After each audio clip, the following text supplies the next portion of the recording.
Hi, everyone. Hello. Welcome to Hello. Nerd Talk. We're talking about Thor: The Dark World, so that's fun. It only goes uphill from here. Yeah, it gets better. It gets better, and that's all that matters. We don't have to worry about these movies anymore, and we can just go on in the future and look forward to those movies. Yay. Keep getting better from here, right? Yes, they keep getting better. You don't have to worry about more really bad movies, Inch. Pam was first.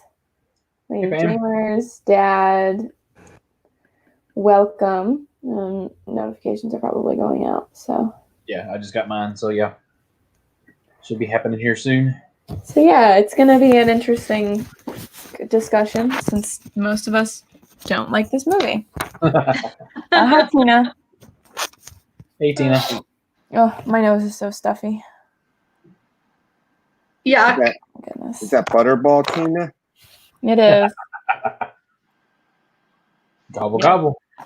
Gobble, gobble. Gobble. So yeah, this was an interesting movie. We watched it as a group on Friday night, and that was fun. Mm-hmm. Yeah, it's not the best. I think we all agree that this movie is not very good. Yeah. I mean, we can all give our opinions on it. It gets a 1 star out of 5 from me, and that's just. Right? I'm not sure if it's yours or if it's Kenzie's, but Probably. in her hair. Her hair. No, Mike's here. Yeah. Oh, okay. So, might be the table. But yeah, we watched it as a group and it was fun. We can all give our opinions on it. I mean, out of 5 stars, I give it a 1, and that's a pity star. And that star is colored green because of Loki. This is the only good part of this movie. Yeah, she admits she stopped watching after she went back to Thor. That would be Jane Foster, right? Yep. Yeah. She did give him a pretty good slap. Yep. Two good slaps. Yeah. Was it 2? Yep. Okay. That was fun. Why did she do that again? Well, I mean, she wanted to make sure he was real, and she's mad at him. Okay. I mean, he was in New York, and he didn't even text her up and say, "Hey, what's going on? I'm down here in New York fighting these aliens, checking in, see how you doing." Dad. Huh? I think she smacked Loki too, didn't she? No. I don't think she had any really. I thought she hit Loki and said, "That's for New York." She hit Thor. She punched him. Yeah. When she first meets him. Yes. For New York, because she punches him, and that's for New York. So. Okay. And he's like, "Oh, I like her." yeah. Okay, that's what I meant. So that was a punch, not a slap. Yeah. Yeah. Loki was really good in this movie. That's basically my only opinion about this movie. The Dark Elves sucked. Literally everything about it was awful. The only good scenes were Loki scenes. I'll let you guys take the reign of today's stream because I am getting a little bit of a headache, so you guys can have the discussion. That's my opinion on it. It's not a good movie. Loki is amazing. There you go. Hey, Rachel. Welcome in. Hi, Rachel. So, Jeff, first things first, happy Father's Day. Same to you as well. Yes, happy Father's Day. And we could wrap this thing up real quick. We're only 5 minutes in. All right, well, I'll go. All right, I didn't watch it with you guys because I was say definitely you watch it with us.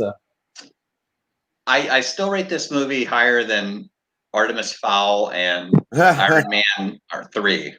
So really, yeah, higher than Iron Man 3. Here, my highlight of this movie, the person that I think that does the best job is Darcy. I think she has the best one-liners in this movie. The best, I don't know. It just kind of, when she was on the screen, it kind of like something funny is going to happen Yeah. when she's on the screen. But you Hi, know, Wheeler. the whole thing about Thor that really gets me. Okay. Sorry. The whole thing about Thor that really gets me is like you see him in the Avengers taking out armies. You see him in Thor 1 taking out armies single-handedly. But then, like, when he's fighting Loki one-on-one, he's getting his butt beat. You know? Like, you got to have some consistency of strength level in the movies, right? Yeah. I mean, like, I didn't notice. like in Ragnarok, he goes, you know, toe-to-toe with Hulk. But, like, when he's fighting Thanos, you know, he's getting his butt kicked. When he's fighting Loki, he's getting his butt kicked. I'm like, it doesn't make sense to me. There's no consistency on how powerful each Avenger is. Like, it's like they dumb themselves down to the level of their opponent. Maybe Well, I he didn't think- want to hurt him too much because he's his brother, right? No? Well, that's what I was gonna say. He kind of does take it easy on him a little bit in this movie, just because even when they're fighting, he's not like trying to really hurt him, Yeah. but still. But Loki I has get a little I get what knife you're on a what you're ring and he saying. stabs him, and Thor acts like he's like gonna die, whereas like Thanos is punching him like in the head like 40 times. I don't know who Thanos is. Thanos. I don't know Yeah, what he's I talking know, about. but Hulk is. It's just Thor can take the full blast of a sun when he's but a little ring, but a little like jab in his gut with a I don't know. It just. Well, I think that's the issue with all of the adventure movies is depending on what the movie and depending on what part of the movie depends on how strong or Well, I mean, think about the next movie that we're going to watch. We're going to watch Captain America jump out of an elevator and hit the ground with his shield and survive. I've done that before. Oh yeah. see, but are you, Jeff, the part with the little stab thing and then fighting with Loki, are you talking about the scene where they go, that's all, that they're fake fighting? When they're on Stark Tower. No, I'm talking about this movie. No, I'm talking about on Stark Tower. When they're on top of Stark Tower and it's just him and Loki. Adventures. Oh, I thought you were talking about Avengers. this one when they do the fighting, but that's. I know they're that's fake all fighting fake, in this yeah. movie. Yeah. Yeah. I love that part. Yeah. Sorry, So, I did not process. I'm with you, Jeff. Like I still think Iron Man 3 is below this one, but I also don't like this one either because there's just really nothing that like I'm invested in at all in this movie. I would never willingly watch this movie other than us doing this show. Right. Yeah. I mean, there's just not really much at all that pulls me in. I think I said when we watched it that really the only reason this movie exists is to start talking about the Infinity Stones for the next movies. Which it actually, is not until the next couple of movies that it really starts. But that's really the only point to this movie and it really is more about Jane than it is about anything else. Yeah. So Pam, Tracy, you're muted. Yeah, Dad, you're muted.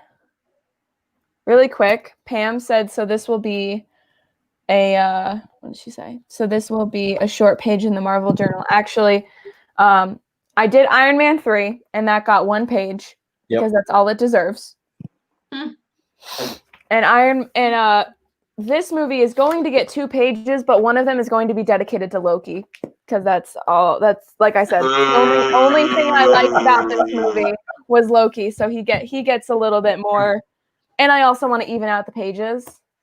Yeah. Because I only did the 1 page, and I didn't want to have to dedicate 3 pages to Iron Man 3. So I'm just gonna do that much.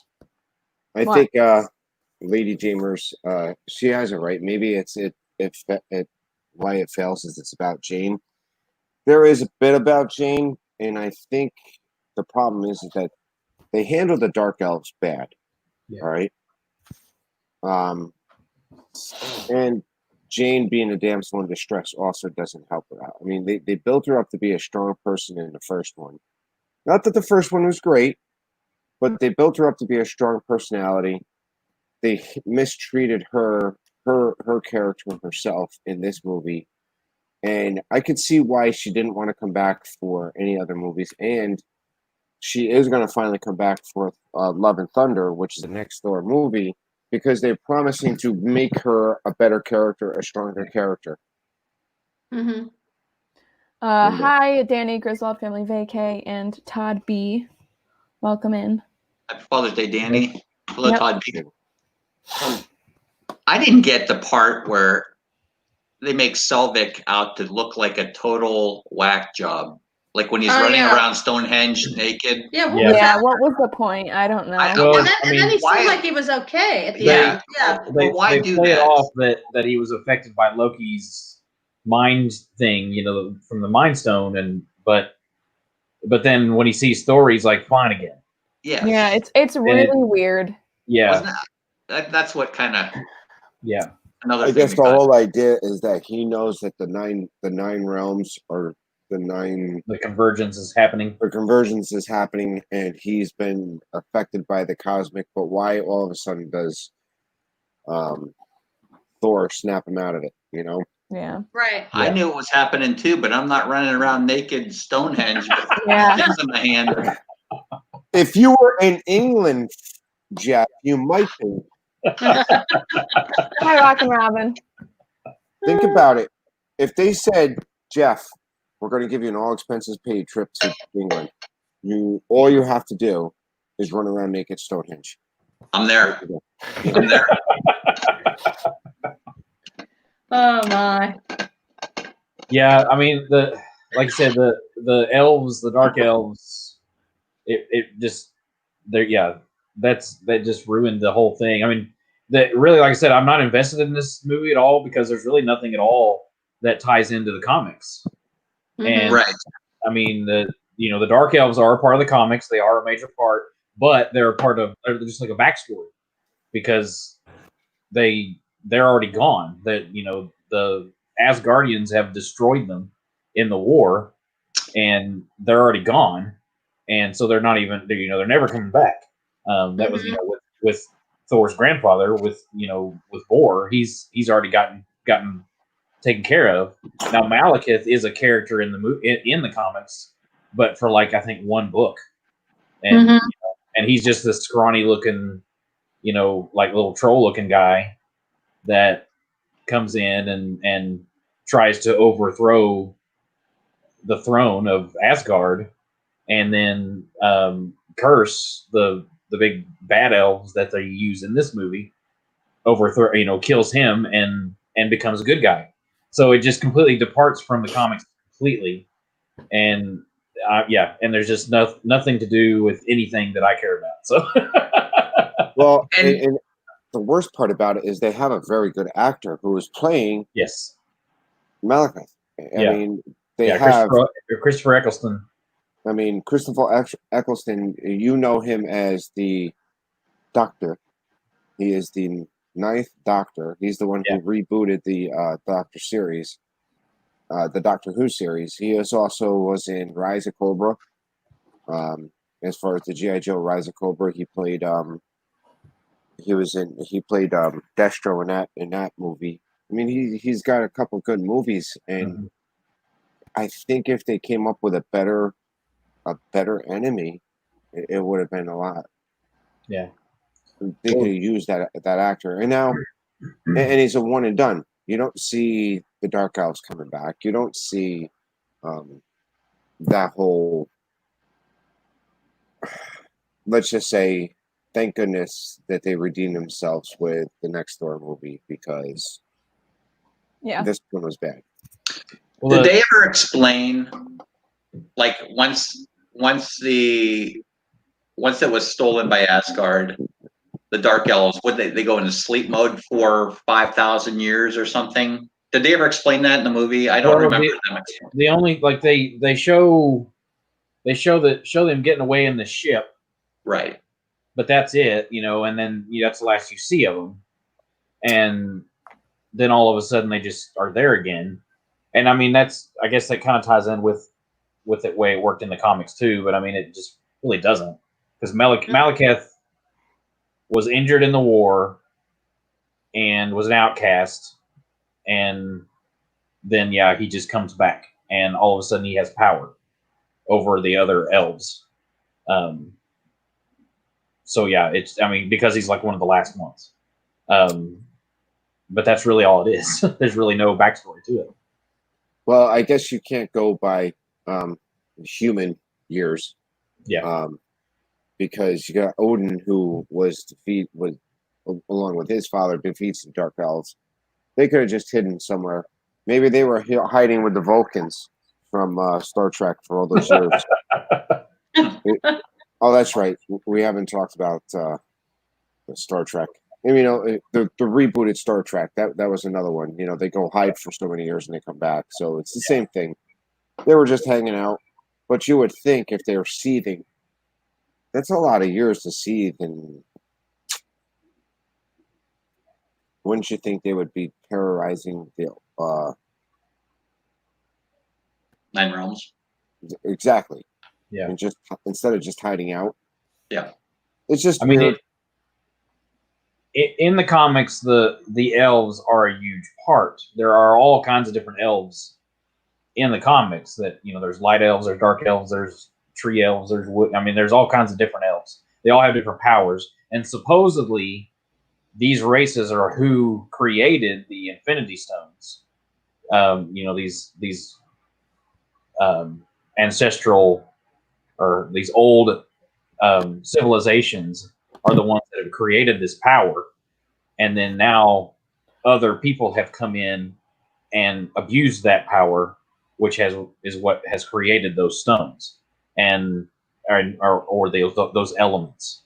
So that's kind of the backstory of where the Infinity Stones come from. But again, I just think that in this movie they just tossed it out the window just to have somebody to fight against, So Yeah. So now I have another question when we get a chance. Go ahead, Russ. Go Sorry. ahead. No, I don't want to throw you off your train of thought. No, I was just going to go into the production side of it because that was a train wreck. So, from what I read about the production part of this movie, again, this was the first movie that Disney took over, like officially was in charge of production, from Paramount, because Paramount was doing all the others. Well, they had already written the script. They already had, an idea. Well, they had to go through like 6 different people just to find a director because nobody wanted to touch it because nobody liked the story. Yeah. Really? Yeah. And then even the actors, when they started, bringing them back, it's like, why? What are we doing? There was no direct creative, direction for any of it. And it felt like it was all just kind of thrown together. Yeah. And, they even, Eccleston, they brought him in to be Malekith, and they had to convince him, and they actually lied to him. They didn't tell him about all the prosthetics he was going to have to wear, and because he's like, I got there to set, and it took 6 hours just to put my makeup on. Yeah. Wow. And I was like, I don't want to do this. Yeah. That's interesting. And so there was just a whole lot of, and then even during production, Disney was very, very controlling over creative control. And I just think that they had producers there that were not invested in Marvel, and it threw everything off. So, Kinsey? This migraine is getting really bad. So I'm going to turn my studio lights off and I'm going to hang out backstage. And when I want to have talk and something like that, I'll come in. But it's just really bad right now, and I need like lights to be off. So I'm really, really, really sorry. But I will be backstage. No, please. We may just cut it short just because we are. Yeah, we all hate this movie. So. It's okay if we only do half an hour. We'll talk about it for a while longer, and that's good. Okay. Yep. Sounds good. I don't want to like disappoint any of you guys or anything like that. It's just like I feel really bad. You're fine. I understand. All right, I will be backstage. Sure. Okay. So my question was, when they're fighting in the beginning of the movie and Thor comes in, he scoops in, starts, taking over the battle. This is at the beginning of the movie. Yeah. and then the big rock guy comes, and Thor is versing the rock guy. Now, is that rock guy the same species as Korg? Yes. I They're would saying assume yes. so. They're saying yes. It's the same species. Hi, I'm Korg. This is Meek. Right. Okay, so that is the same species as Korg. Okay. Yes, Yeah. we're just saying it is the same. It is the same species that Korg's a part of. Because That's what. after watching this back again, I'm like, wow, he's similarly he has a similar rock shaped and form as Korg did in Yeah. Ragnarok. Oh, I didn't know who Korg was. That's Yeah, why. you'll find out who Korg is. Okay. Yeah. You'll like Korg. Yeah, Okay. Korg is hilarious. Korg is also voiced by Taito Waikiki, which is the same person who voiced IG-10, the assassin droid. Yeah. Mandalorian. Mandalorian. I don't want those weeds cut up. All right, tell him to stop that. Okay, hold on. Sorry, guys. Zach's gonna go cut the grass. I don't want him to do it yet. I'll tell you what, it just never ends. Hi, Amy. Dude, I've been shoveling dirt all day. It's crazy. So, I mean, I guess really the only other thing to talk about is the ether and the power stone. I mean, or not the power stone, the reality stone. I mean, because that's really the only other thing, and I really don't like the way they brought it in either. Just Yeah. because I think it, they brought it in as this entity who, which it is. I mean, it's able to call Jane to it, and creates these portals to where it makes itself known, and and I guess because Malekith they created it, it's able to do that. But to me, it's like, I don't know. To me, it's like it could have been way better because it honestly, they use it completely different with Thanos later on.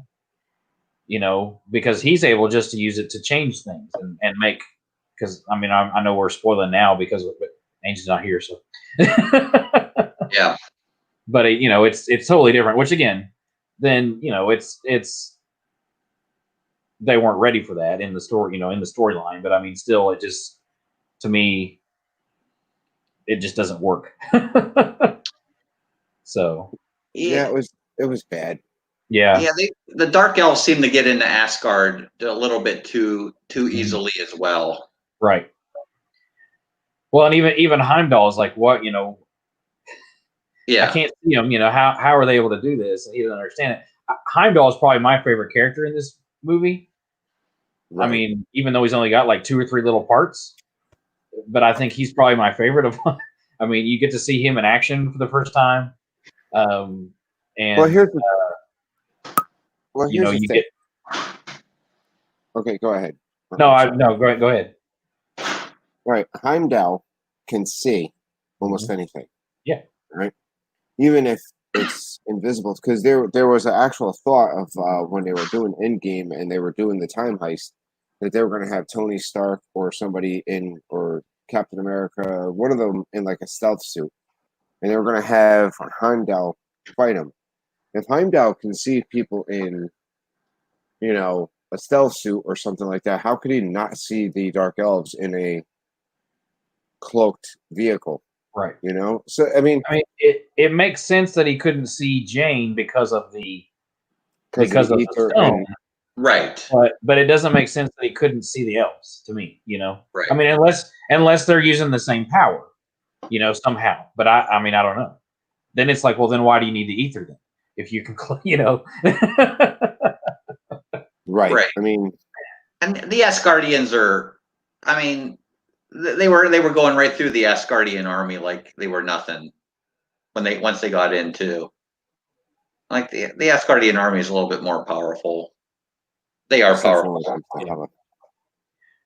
Well, and again, going back to some of the production part of it, originally the director wanted to have the Asgardians be much more. He wanted to show off more of the Norse culture, which is why it doesn't look so golden and so all heaven looking. Shakespearean? Yeah, and Shakespearean looking. It's more real.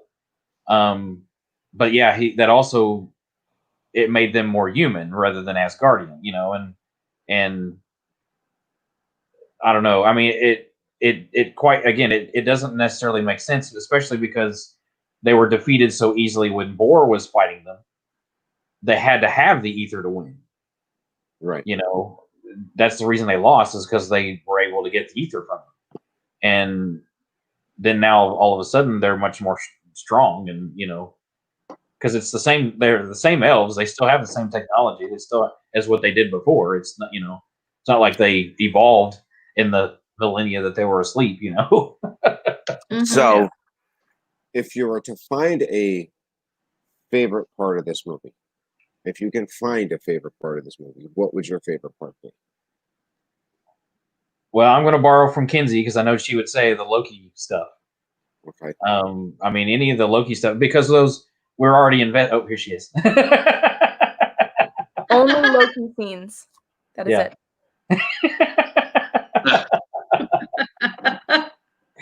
it. She's in the shadows like Loki would be. Yes. No, I mean, because we're invested in those characters already. We already know those. You've already got the dynamic between the brothers, and I mean, I honestly, all the scenes where he's in the jail cell, are great. I mean, especially with Frigga when she comes down and they're talking, and and he's trying to be the tough guy, but even he still loves his mom. And that relationship right there is what basically kind of turns him good. Not necessarily good, but he's turns him on the right side. Is that relationship, and when she gets killed, but yeah, I mean, I think that anything with Loki in it is what makes this movie. Yeah. Jeff? I agree. I think my favorite part is when Jane Foster's intern hires an intern. So when Darcy hires an intern, and when Loki's transforming like into Captain America to. That is a good scene. That's my favorite part of the movie. But yeah, the movie. Yeah, it's just hard to watch knowing how good the other movies are. Yeah. So, as you were watching it with fresh eyes, did you find anything for this movie as being a standout favorite part? Me? I mean, I Other think than the end. Yeah, I think the part I kind of like the part when you could see like the Loki, and I still don't know who he is. Like I'm still learning who all these people are. But I think when he was like standing there and he looked like he was in his cell and he was like big and tough or whatever, and then he took down that shield and he was like kind of sitting against the wall and he was a mess, and he was worried about his mom. He said, "Oh, did she suffer or whatever?" So I think you could see that side of him. But again, like you said, since I don't know what he does in future movies, if he's really bad or if he does sometimes have good tendencies, I don't know. But I thought that part was interesting. Well, again, I think we said it before. Loki is never on anyone's side but his own. Yeah. He's always on his side, and even at the end of the movie, he fakes his death so that he can go in and take over Odin. Or basically become Odin. And where was Odin when he did that? Well, you'll understand that later on in another movie. Okay. But basically, he kidnaps Odin. Wow. And hides him away. Interesting. And I was actually going to say one of my favorite parts is that front that Loki put up. He took down that illusion to show that he was really suffering, and he wasn't as good as he was portraying himself to be. Right. Being in that cell has affected him. Yeah. I agree. And those some of the Loki did make the movie. I don't think that Thor's character made it bad. I think this was a rush job to make another Thor movie. Well, and there was nothing new for Thor. I mean, it just it would just continue his story. So, there's nothing new to bring him around. So Mm-hmm. The same thing with Iron Man 3. I think that there was a rush to get an Iron Man 3 in the studios, and there was a rush to get Thor 2 in the movies. They didn't do anything, and nothing in this movie other than the Infinity Stones, which I'm going to get to my opinion on the Infinity Stone here soon. There was nothing to bring this, it further into movies. The Dark Elves never come back. The whole nothing in this movie other than the ether and the Infinity Stones make any sense, or progress the story any further. My opinion on the Infinity Stone, that extra scene. Why would the Asgardians think it would be safe to give a stone to the Collector? yeah, To say it's not safe having 2 Infinity Stones in the same area, but the Collector's not a good person. right. The Asgardians should have known this. Right. Yeah. But even when they're handing it to him, oh, I'll guard it. Yeah. Right. Yeah, I mean, the guy. Yeah. I almost wonder if because it wasn't Thor taking it. Obviously it was Sif and what's his name? I forget the other guy's name. Yeah. One of the Warriors 3. Yeah, but it was them taking it. So I'm almost wondering if it was Loki's decision to send it to the Collector. That is true. But then again, it doesn't necessarily make sense because Loki would want that power there too. That is correct. Loki would want to keep that. Loki would want to keep that Infinity Stone if he knew it was an Infinity Stone, because he had the scepter. He didn't know. He didn't know that the Tesseract was the Space Stone. Yeah. Because again, maybe they brought out and they finally fleshed out the Infinity Stones in this. And I think it wasn't until Guardians of the Galaxy do you actually have that whole Infinity Stone. That's where it starts taking place. Where maybe this is the same thing as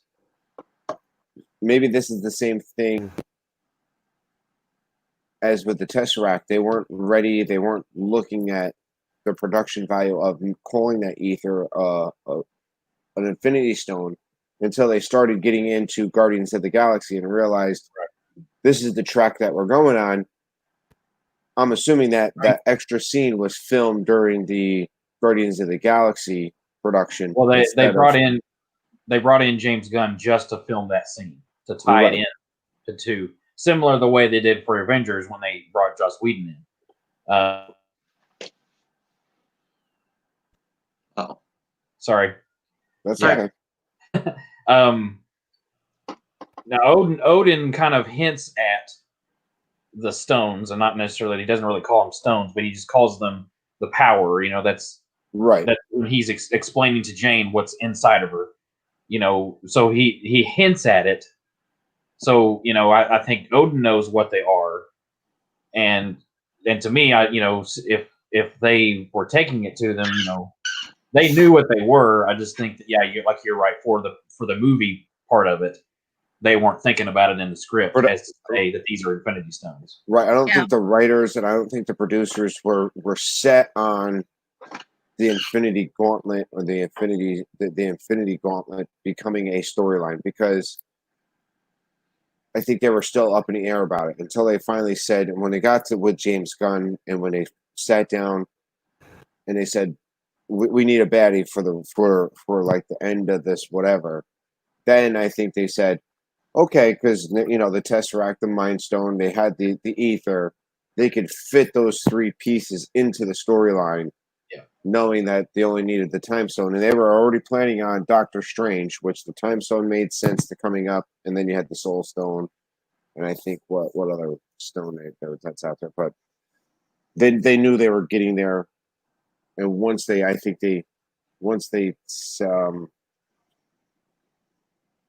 set on the Infinity Gauntlet, they knew how they were going to handle Doctor Strange, and they have that set, and they knew where it was going.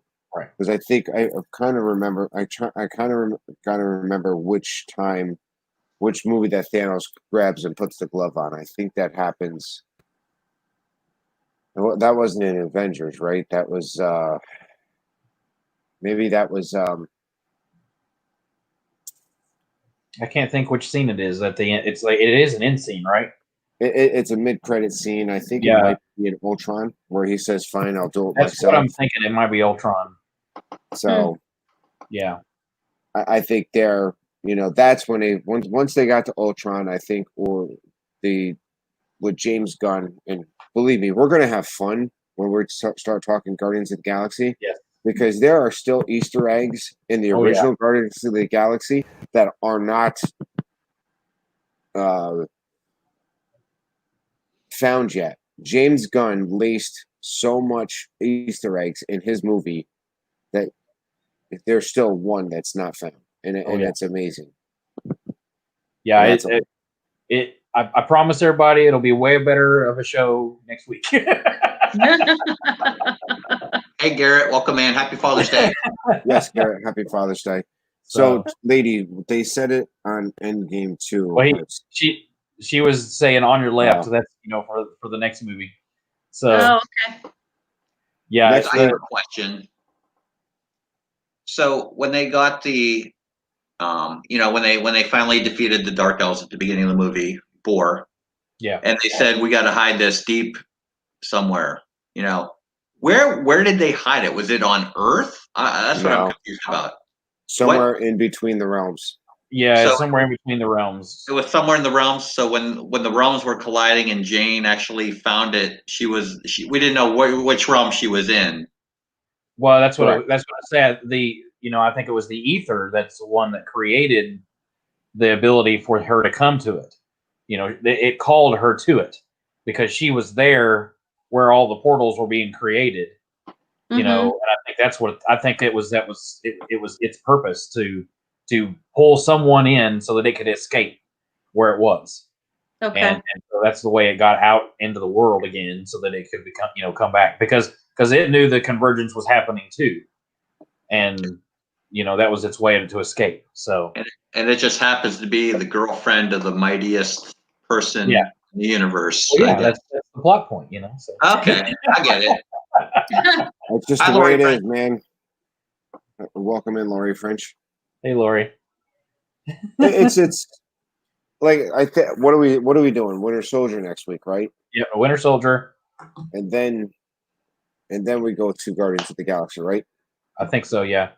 Oh, can't wait. I know. The next two movies are going to be great. Oh. So, you guys get the next two movies because I think next week it's Rush. I've got Captain America, and then we have Guardians. Jeff and Ange you have Guardians. So. Oh, we may see a Star-Lord appearance. Oh no! You gotta come in.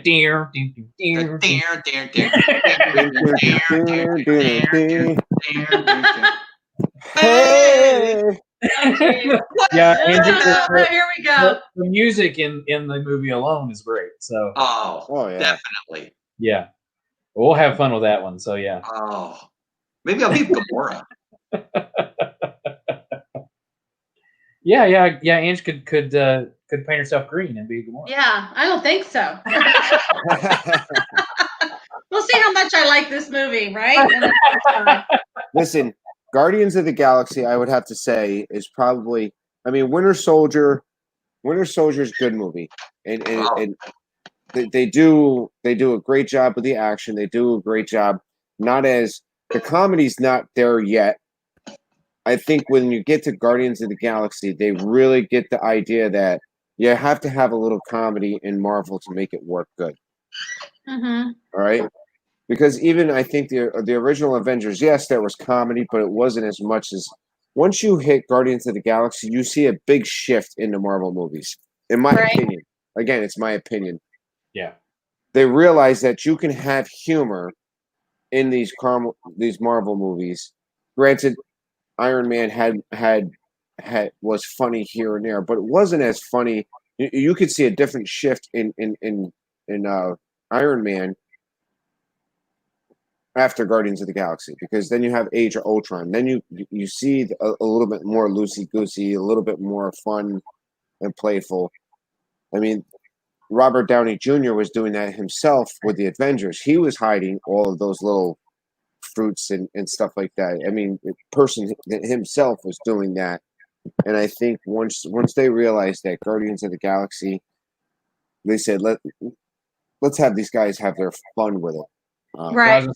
Once they saw how well that they already worked together, I think, once Disney kind of took over and released some of their hooks, they were, once they trusted the production company and the producers, I think they finally realized, okay, we've got gold here. Let's let them do what they can do, Yeah. So as long as their next couple movies in Phase 4 isn't as bad as these two past movies, again, we don't know for sure how this is going to happen. We don't know. We all know that Black Widow's a standalone movie. It's happened somewhere in the middle of her lifespan because they've already said she's not coming back. right. So I don't see that as a real thing either, because technically, if they can bring back Gamora, they can bring back Black Widow. Yeah. Yeah. I don't know that I think she's done. I think Scarlett Johansson's done. But I don't know. We'll see. If they pay her enough money. I don't see Black Widow as having a more comical storyline either. I think that's going to be like a more serious. Oh yeah, I think you're going to see a more Winter Soldier type. I think it'll be like a spy thriller type. Feel. Yeah, definitely. Because she never really had any. She was never the comic relief. She was always very serious and. Yeah. Well, she did have some comedy. She had a couple good lines. Well, with Hawkeye, and I mean, I don't see how that's a party. Yeah. When she was fighting the Russians and she was getting right there in the beginning of Ultron. Right. That was. She has some good lines. There's no doubt that she. But she's also the straight person. She's the one who's a lot more serious, especially. And if it's her true backstory too, then she's more of a villain. Correct. Than she is, than she is a good guy. So, and Kenzie's see her backstory as the Russian spy. So, right. Kenzie's yelling at me. She's telling me don't spoil it. She doesn't know what you're talking about, Tracy. It doesn't make a difference either. She probably is going to forget it by the time we watch the movie. Yeah, I could look it up and see who survives and who doesn't. I already have an idea. So yeah. Well, like I say, I know you asked us the other day, but it is easier just for you to watch it. Right. Yeah, that's what I figure. I'll just wait and be surprised. Yeah. Yeah. There Winter should be a Soldier's special definitely a good one, though. Yeah, we got some good movies coming up. Yes. Good movies coming up.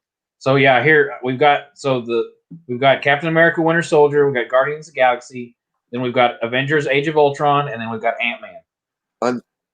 I get Ultron. You get Ultron. Kenzie gets Ant-Man. Yeah, which I don't think she's ever watched before. No, but I like Ultron. I thought Ultron is a great show. Oh yeah, is a great movie. I think so you get Ultron. Huh? You get. I'm gonna have to go all Ultron out. No, I'm gonna have to go all Star-Lord for this. Oh, I can't wait. Yeah, but you get Star-Lord. Yes, you guys get. Or maybe I'll be Groot. I am Groot.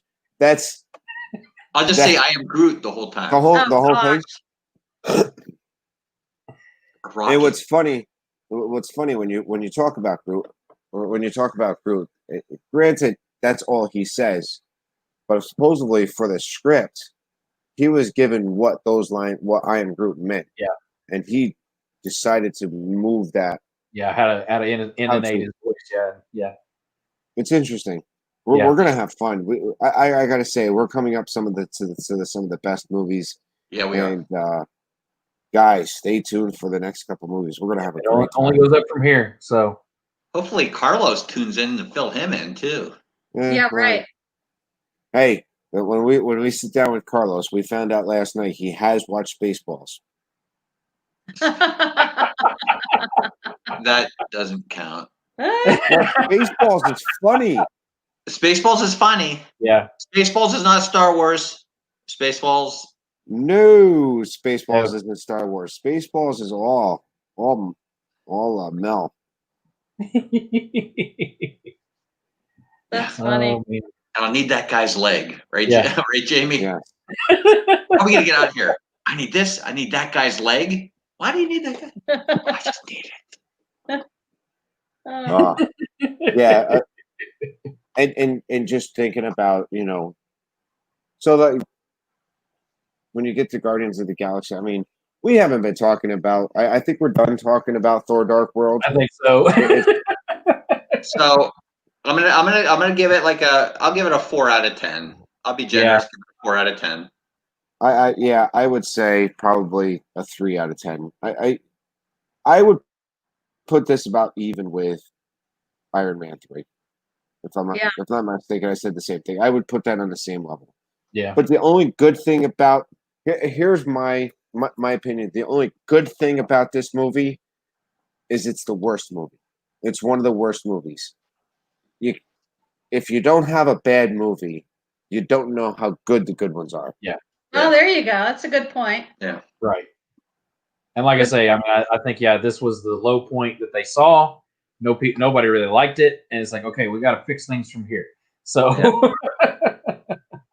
And Kenzie said, and Loki. Just.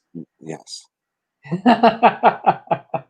Garrett. When the Loki show comes out on Disney Plus, you'll never get her off the TV. So. Yeah, well. She'll never get her schoolwork done. Monarch moments. Garrett's, wow, I thought Spaceballs was Star Wars. I'm so disappointed now. Garrett, if you've watched Spaceballs and you thought that was part of the Star Wars trilogy. He's totally canon, right? He knows. Because Mel Brooks is funny. Oh, yeah.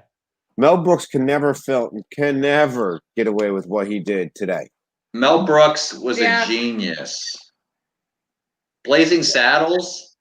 There is no way Blazing Saddles would be filmed or even aired. Definitely not. But that movie is hilarious. Yeah. It's hilarious. And it's actually, when you look at Blazing Saddles, it's, other than the colorful language that's used in it, it's actually a hero story. Mm-hmm. Right. It's actually and Mel Brooks is of the Jewish faith, and he picks on every faith. He doesn't let that bother him, and he's going, absolutely hilarious. Mel Brooks. And I actually watched the documentary on that.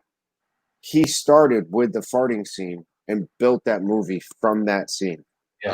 When they're eating beans around that campfire, oh my.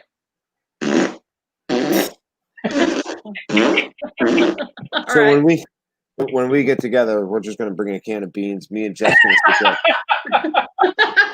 Great. We were thinking we should try to start a campfire together, but that we'll see. Well, I was watching Steve and his buddies do a campfire, and yes, we could do that. You have a leaf blower? Yes. Or do we? Oh, yeah, we're good to go.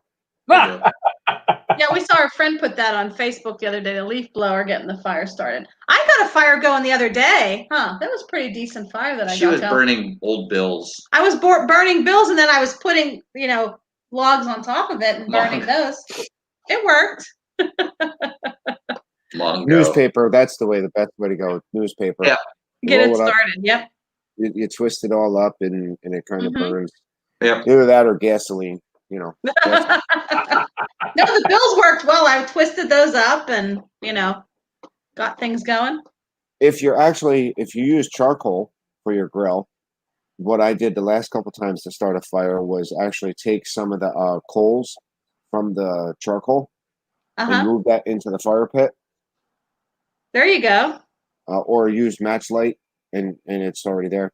And speaking of Carlos speaking is of the devil. Happy Father's Day, Carlos. Happy Father's Day. Happy Father's Day, Carlos. Mongo, only a pawn in game of life. Yes. that is a very huge quotable movie.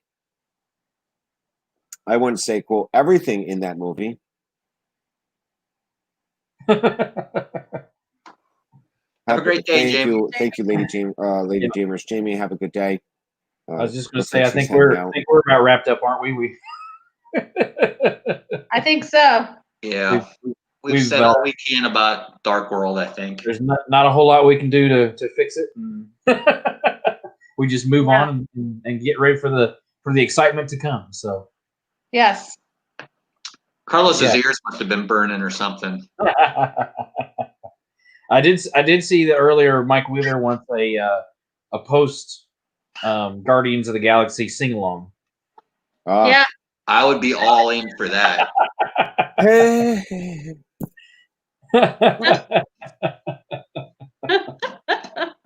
Oh man. So I'm just gonna say, Kenzie, you coming back to kind of wrap us up? Yeah. So, what does everybody have coming up? Well, let's see. Next weekend, you're coming on to eat weird snacks. And I even wrote my thrilled about my good questions last night. I'm excited. So come back next Saturday at 3:00 on my channel. We're gonna do a it's a knockoff version of Hot Ones, if you've seen that show, and we're gonna have a lot of fun. And then next Sunday at 4, we'll be on my channel for Captain America: The Winter Soldier, which I'm super excited about. And that's for me. Jeff, Ange. We're checking in the Grand Floridian tomorrow, so keep an eye out for some live streams. And I don't know about live streams. Oh, I'm real-time uploads. You see me get tossed in jail tomorrow, maybe. So something. I don't know. Listen, I'm getting on Disney proper. I'm getting do close to Magic Kingdom as I can. Do yourself a favor. Do not get Gabby or Abby a lifetime ban, because she's a lot younger than you. That means it's going to be a lot longer for her to get over that lifetime ban. If you plead ignorance, they usually buy it. They have. There's videos of you on YouTube explaining the fact that you're gonna do it. They have evidence, man. Yeah, there you are. This is your channel. They'll never link us. Oh, that's rough. Wrong. If it was on my channel, that would be true. They'll never link us. Anyway, if you just say, wait, I thought Magic Kingdom was open today. I was trying to get in. He's exaggerating. That's not going to happen. Oh, it's going to happen, all right. It's going to happen. Oh, anyway. It's going to happen. Dad. How about you, Tracy? Well, next Thursday, this coming Thursday, I'm probably going to continue with the short stream that I had last week. Replacing movie with Disney characters. Movie characters with casting other movies with Disney characters, the cartoons. And they actually have to play the characters and whatever. So I think I'm going to continue that. I think some people liked it. It was cut short, and I liked it. So we're just going to have to come up with some good movies. And then cool. Either Russ is going to be on, or I'll see if anybody else would like to join us with it. Hopefully Tina's feeling better that day, and we'll have a grand old time. Yeah. Yep. So tomorrow I have 4:30 to 5:30 talking about some upcoming news. And this Friday I'm graduating from high school. And on Sunday we're having a graduation stream on my channel. Woohoo! That's exciting. Yeah, that's about it. Yeah, today's stream was interesting. I'm gonna go lay down now. Thank you guys for hanging out and watching. I know they all had a great time talking about Thor: The Dark World while I sat here laughing with sunglasses on. Who's Seabass?